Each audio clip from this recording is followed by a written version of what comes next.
Thanks for staying with us. We turn our focus now to the findings by the HSRC on the 6th South African National HIV Survey for Eastern Cape.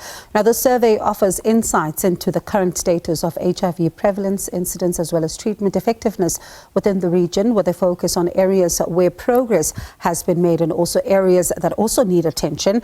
Let's speak now to Professor Khangelani Zuma, HSRC Head of Biostatistics. Thank you so much for your time this evening, Prof. Let's start first with a quick overview of the key findings from the survey for Eastern Cape. What are they telling us? Thank you very much, and thanks for inviting us. What we've seen in the Eastern Cape is that just like in the national picture, the HIV prevalence has dropped from 15.9% down to 13.7%, which translates to 980,000 people that have been found to be living with HIV in the Eastern Cape.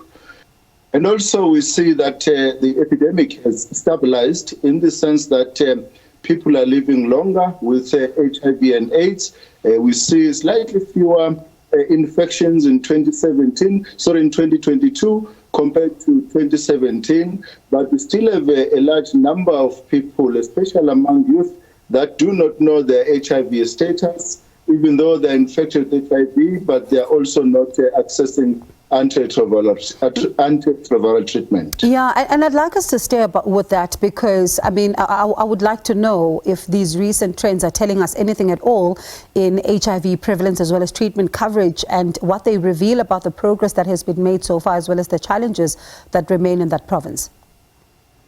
What we see is that especially among older people, that's 25 years and above, more of them are, or in general, there is an improvement in access to treatment, where about just above 80% of people that are living with HIV are accessing treatment, which is an improvement from what we had in 2017.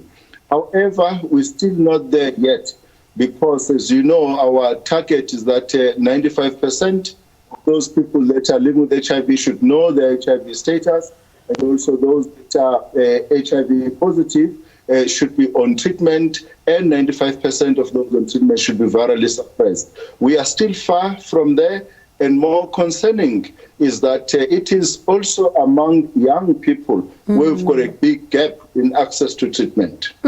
And I wonder then, when you look at the prevalence of HIV, for example, how does it vary between urban and rural areas within that particular province, and what are the implications for targeted interventions then? We see that the overall HIV prevalence, it varies between urban and rural areas. For example, it's 14% focusing Eastern Cape, is 14% in the rural areas being the highest, followed by rural informal areas, that's your traditional tribal areas, and the list in the farms. And the variation is still showing a higher prevalence, even by genotype, higher prevalence among females compared to males. And of course, we know that the biggest contributing factor there is that there is high risk of HIV transmission from males to females than females to males, and also the problem of older males taking advantage and having sexual contacts with young girls. Still, it is the biggest risk factor for HIV among young people. Sure, and that's a worry, especially because this is a province where just a few days ago we're talking about teenage pregnancy and the dangers thereof. And I wonder what steps are now being taken to enhance public awareness as well as access to HIV prevention measures, for example, such as PrEP as well as condom use in that particular province. Those are areas where we need to put more efforts on, especially because we see that a number of people actually are not aware about PrEP, have not used PrEP before. However, they've indicated a big interest in using PrEP.